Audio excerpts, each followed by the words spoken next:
Hello everyone, welcome back to YouTube channel Edwards judiciary. So Chhattisgarh civil जज के लिए हम लोग एमपी एलआरसी देख रहे थे। एमपी एलआरसी का फर्स्ट लेक्चर हमने सक्सेसफुली कंप्लीट कर लिया था, जिसमें कि हमने सेक्शन 13 तक कवर करा था। आज हम सेक्शन 14 से स्टार्ट करेंगे। ऑलराइट, सो चालू करते हैं। Section number 14, land revenue code for Chhattisgarh civil जज प्रिलिमिनरी एग्जामिनेशन। स्टार्ट करने से पहले अगर आपने चैनल को सब्सक्राइब नहीं करा है तो चैनल को सब्सक्राइब कर लीजिए, ताकि जितने भी इंपॉर्टेंट अपडेट्स हैं वो आप तक टाइम टू टाइम पहुंच पाए, और जितने भी वीडियो लेक्चर्स यहाँ पे मैं आप लोगों के समक्ष रख रहा हूँ वो आप तक पहुंच जाएं, है ना। कुछ लाइव क्लासेस भी हमारी रहती हैं, तो बेटर रहेगा अगर आप सब्सक्राइब कर लेंगे ताकि आप लाइव क्लास में जुड़ सकें। ठीक है, चलिए सेक्शन नंबर 14 हमने सेक्शन नंबर 11 में देख लिया था, हायरार्की, है ना। और लास्ट लेक्चर अगर आपने देखा होगा तो मैंने उसी के सामने जो भी पोजीशंस थी, अथॉरिटीज थी, वहां पे उसके समक्ष उनके क्या रख दिए थे, सेक्शन नंबर रख दिए थे, ताकि समझने में आसानी रहे, याद करने में आसानी रहे। आज जो हम देखेंगे सेक्शन 14 से उन्हीं अथॉरिटीज के बारे में देखेंगे। अपॉइंटमेंट कहाँ कहाँ हो रहा है, कौन से सेक्शन में किस अथॉरिटी का अपॉइंटमेंट हो रहा है, और कौन अथॉरिटी जो गवर्नमेंट है वो अपॉइंट कर रही है। तो सबसे पहले power to appoint commissioners of division, है ना। याद रखिएगा, सबसे पहली अथॉरिटी जो थी वो कमिश्नर ऑफ लैंड रिकॉर्ड्स थी। यहां पे अभी हम देख रहे हैं 14 में commissioner of divisions, commissioner of divisions. तो इनको कौन अपॉइंट करेगा, सेक्शन नंबर 14 में अपॉइंटमेंट होगा एग्जामिनेशन के लिए। सबसे प्रमुख बात, सेक्शन नंबर 14 इंडेक्स याद रखना है। अपॉइंटमेंट स्टेट गवर्नमेंट का होगा, है ना, स्टेट गवर्नमेंट के थ्रू अपॉइंटमेंट होगा। उसके बाद में एक डिवीजन में याद रखिएगा एक ही कमिश्नर होगा। ठीक है, अगले सेक्शन में हम एडिशनल कमिश्नर देखेंगे, यहां पे इतना ध्यान रखिएगा। ठीक, आगे देखते हैं सेक्शन नंबर 15। अब ये बहुत छोटे छोटे हैं इसलिए जल्दी करेंगे, इनको बहुत ज्यादा समझने वाली बात नहीं है। एडिशनल कमिश्नर का अपॉइंटमेंट हो रहा है यहाँ पे ऑफ डिवीजन। ठीक है, ध्यान रखना, अगेन ऑथोरिटी जो रहेगी वो स्टेट गवर्नमेंट रहेगी, स्टेट गवर्नमेंट अपॉइंटमेंट करेगा। और ये जो रहेंगे एडिशनल कमिश्नर, ये एक डिवीजन में होंगे और एक से अधिक डिवीजन में भी हो सकते हैं।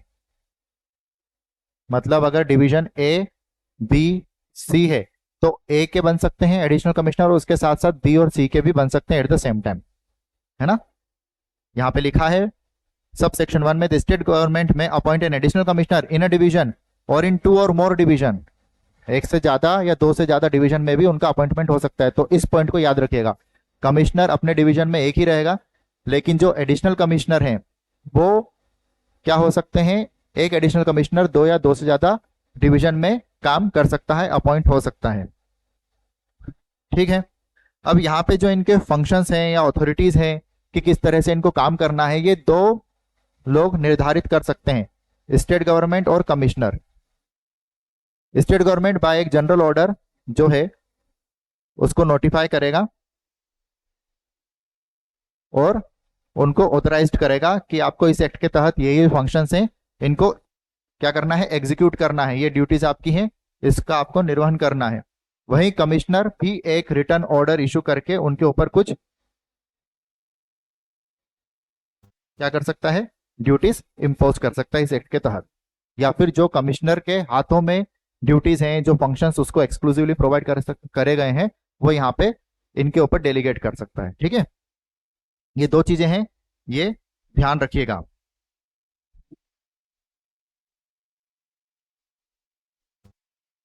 आगे सेक्शन नंबर 16, कौन है यहाँ पे ऑथोरिटी, कलेक्टर। तो ये तो कॉमन रहेगा आपका, state government appointment state government के द्वारा होगा, है ना। और जो कमिश्नर है वो हमने देखा था डिवीजन के लिए, तो ये होगा आपका डिस्ट्रिक्ट के लिए। और एक डिस्ट्रिक्ट में आप सभी लोग जानते होंगे एक ही कलेक्टर रहता है ना। तो बस इतना याद रख लो सेक्शन नंबर 16 में ये, और उसके बाद में जस्ट लगा हुआ additional collector, again appointment through state government. अब देखते हैं जैसा हमने सेक्शन नंबर 15 में देखा था, सेम 17 में भी है क्या। द स्टेट गवर्नमेंट में अपॉइंट वन और more additional collectors in a district. अब सेक्शन नंबर 15 और 17 में क्या डिफरेंस है।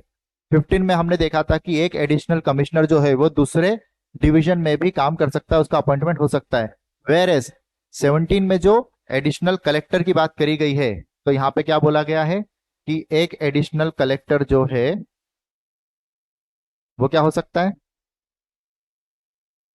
एक से अधिक जिलों में काम कर सकता है क्या। जी नहीं, वहां पे डिवीजन की बात नहीं, यहाँ की जिले की। और एडिशनल कलेक्टर के लिए स्पेशली याद रखिएगा कि एडिशनल कलेक्टर एक जिले में एक से ज्यादा हो सकते हैं, ठीक है ना। मतलब एक डिस्ट्रिक्ट है तो यहाँ पे 1 2 3 4 कितने भी एडिशनल कलेक्टर्स अपॉइंट करे जा सकते हैं, ठीक। तो ये दोनों जो डिफरेंस है इसको याद रखिएगा, एग्जामिनेशन में कंफ्यूज नहीं होना है हम लोगों को, है ना। चलिए नेक्स्ट आते हैं सेक्शन नंबर 18 में।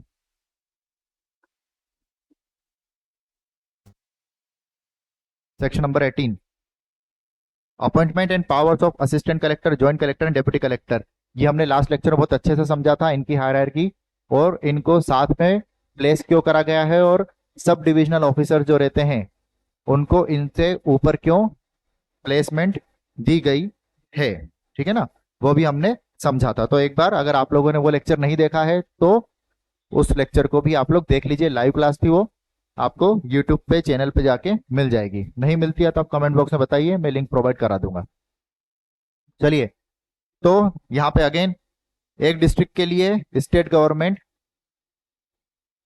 Joint collector, deputy collector, assistant collector की बात है यहाँ पे।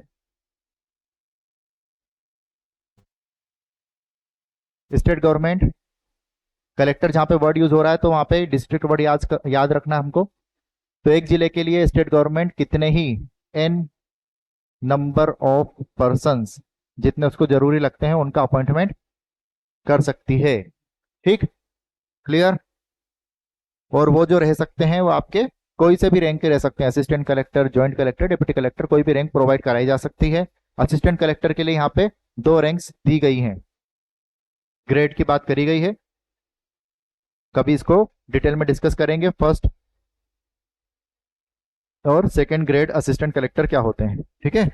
ये उनकी ट्रेनिंग से रिलेटेड चीजें हैं, हम बाद में देखेंगे इसको। चलिए section number 19 appointment of tahsildar, additional tahsildar and naib tahsildar, इनका अपॉइंटमेंट कैसे होगा। Section number 19 totally dealing with tahsildar. तो द स्टेट गवर्नमेंट में appoint any tahsil tahsildar. State government again appoint करेगी, बार बार लिखने की जरूरत नहीं है। कहां पे करेगी, तहसील में, ठीक है। तहसील प्लेस जो होती है, सब डिवीजन बोल लो उसको या तहसील बोल लो, तहसील लिखा हुआ है इसलिए तहसील याद रखना, है ना, ताकि अगर आपके सामने ऑप्शन आए तो आप यही टिक करो, सब डिवीजन टिक नहीं करो। एक्चुअली मतलब भले ही दोनों के सेम हो या लॉ में भले ही जो लिखा है उससे मिलता जुलता एक और इंटरप्रिटेशन निकल रहा हो, बिल्कुल एग्जामिनेशन में अगर आता है तो आपको प्राइमा फेसी या फिर जो आपके पास प्रायोरिटी रहनी चाहिए वो यही रहनी चाहिए कि आप उस पर करेक्ट टिक करें जो लॉ में लिखा हुआ है। भले ही दूसरा भी जो लिखा है ऑप्शन दिया हुआ उसका मतलब सेम ही हो, लेकिन जो लिखा हुआ है बेयर एक्ट में हमें उसी को सही मानना है, ठीक है। तो यहाँ पे तहसील वर्ड यूज है तो तहसील ही माने। द स्टेट गवर्नमेंट में appoint in tehsil tehsildar and one और मोर नायब तहसीलदार, ठीक है। तो एक तहसीलदार और नायब तहसीलदार जो रहेंगे वो कितने भी हो सकते हैं, 1+, है ना।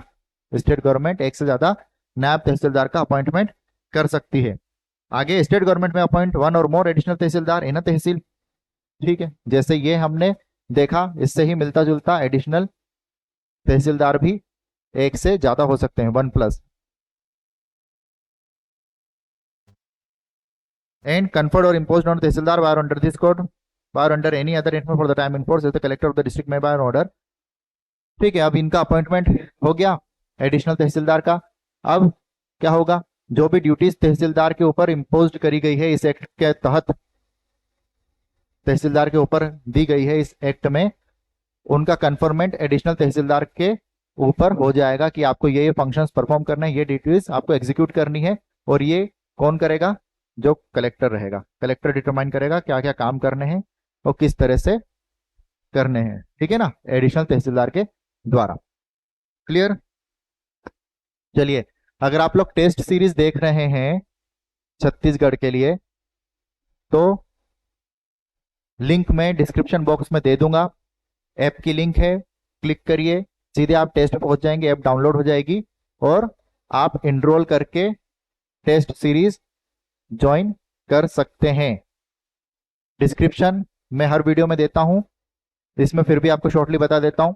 जितने भी 15 एक्ट्स हैं हमारे, सभी के मैं टेस्ट कंडक्ट करता हूं, है ना, कर रहा हूं।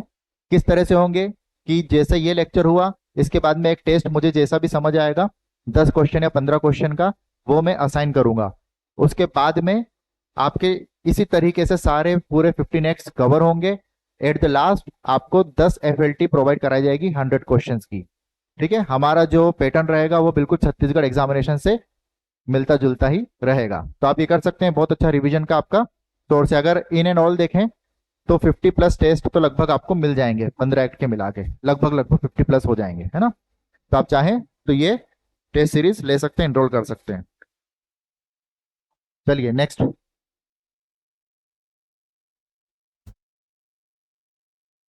Appointment of superintendents of land record and assistant superintendent of land record, section number 20।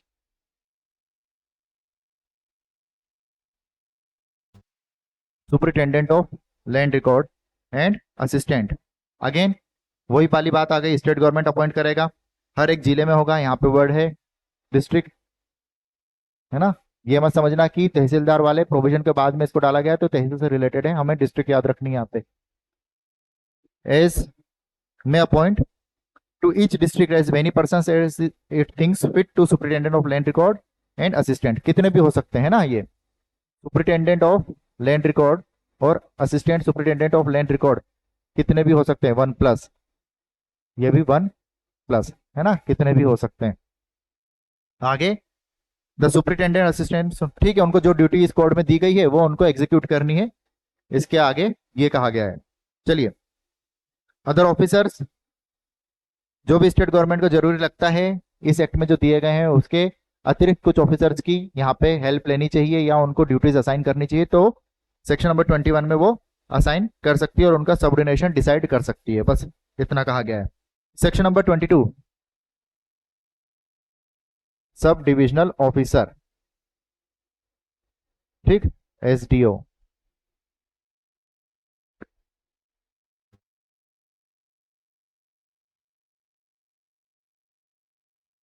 Sub divisional officers, अब इनका अपॉइंटमेंट कैसे होगा? द कलेक्टर में मेक, याद रखिएगा, सबसे पहला है यहाँ पे, अभी तक हम स्टेट गवर्नमेंट देख रहे थे, अब यहाँ पे आ गया कलेक्टर। कलेक्टर हमने एक और जगह देखा था, कहाँ था वो बताइएगा कमेंट बॉक्स में, जस्ट 2 प्रोविजंस पहले, है ना। तो कलेक्टर में मेक एनी वन और more assistant collector, joint collector, deputy collector, ये जो हमने देखे थे ज्वाइंट कलेक्टर वगैरह एटसेट्रा, इनमें से एक पर्सन को वो सिलेक्ट करेगा और उसके ऊपर SDO का चार्ज दे देगा, है ना, सब डिविजनल ऑफिसर का चार्ज दे देगा।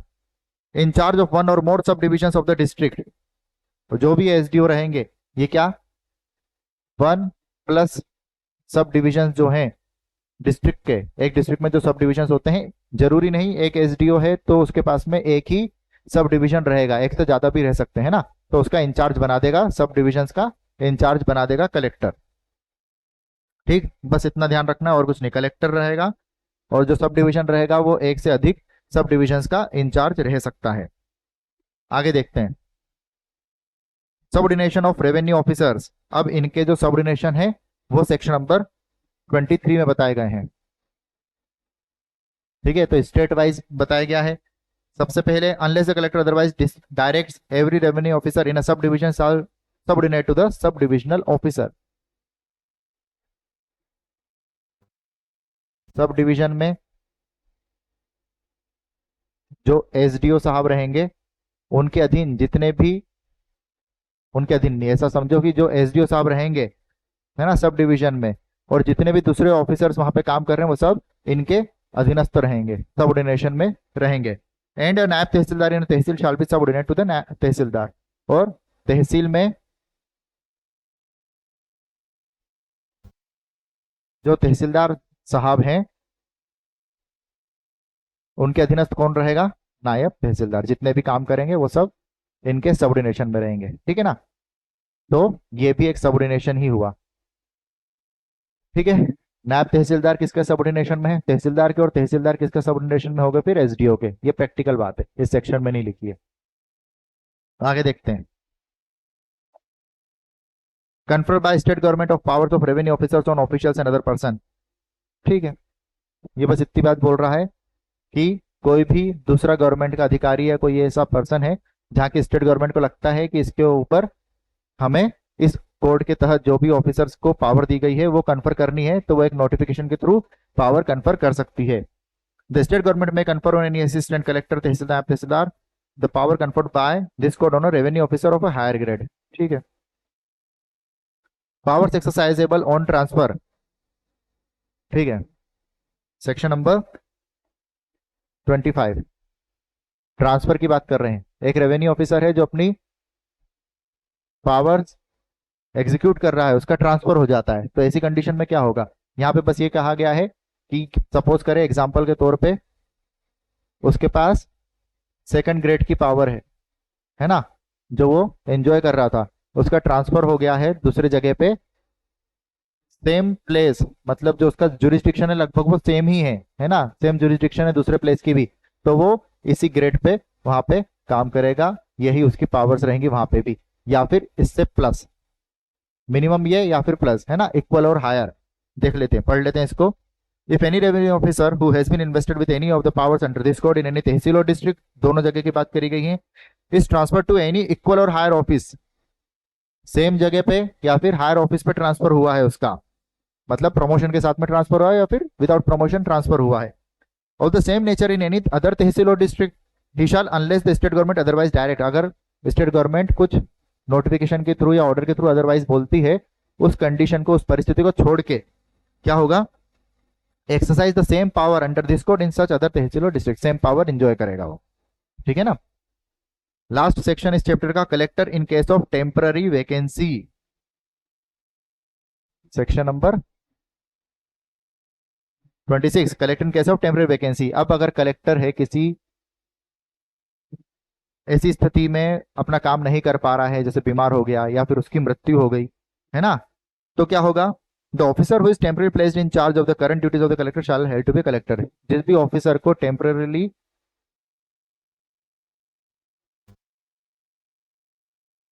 क्या करा गया है? असाइन करा गया है कलेक्टर की ड्यूटीज डिस्चार्ज करने के लिए, उसको क्या मान लिया जाएगा? Shall be deemed to be a collector, है ना, वो उसी अथॉरिटी में काम करेगा कलेक्टर की, जब तक कि नया अपॉइंटमेंट जो है वो नहीं होता कलेक्टर की प्लेस पे। बस इतना, और कुछ भी नहीं है। तो ये था हमारा चैप्टर नंबर 3। अब नेक्स्ट लेक्चर में हम लोग देखेंगे चैप्टर नंबर 4, और इसी तरीके से जल्दी जल्दी इसको कवर करेंगे। और साथ में मैं सोच रहा हूँ कि कुछ जो हमारे मेजर एक्ट्स हैं, जो जनरल सब्जेक्ट्स होते हैं हर एग्जामिनेशन के लिए, जैसे राजस्थान, एमपी, छत्तीसगढ़ के लिए, जैसे ट्रांसफर ऑफ प्रॉपर्टी एक्ट हो गए, कोड ऑफ सिविल प्रोसीजर हो गया, इनकी भी क्लासेस मैं डेली बेसिस पे लेते रहूँ, है ना, अपडेट करते रहूँ लेक्चर्स को। तो अगर आप इंटरेस्टेड हैं तो कमेंट बॉक्स में जरूर बताइएगा, तो हम जल्दी से जल्दी इसको भी स्टार्ट करते हैं। और रजिस्ट्रेशन एक्ट भी हम बहुत ही जल्दी स्टार्ट करेंगे, ताकि आपके छत्तीसगढ़ की तैयारी लगभग अच्छे से हो जाए विद इन द टाइम, है ना, आपको रिवीजन का अच्छे मौका मिल जाए। तो ठीक है, अगर आप टेस्ट सीरीज ज्वाइन करना चाहते हैं तो लिंक आप डिस्क्रिप्शन बॉक्स में देख सकते हैं, टेलीग्राम में हमारे साथ जुड़ सकते हैं, फेसबुक पर जुड़ सकते हैं, सारी लिंक्स आपको मिल जाएंगी। और भी कोई क्वारी या डाउट रहा करे तो आप कमेंट बॉक्स में पूछ सकते हैं। मेरा नंबर, पर्सनल नंबर, उस पर आप व्हाट्सअप कर सकते हैं।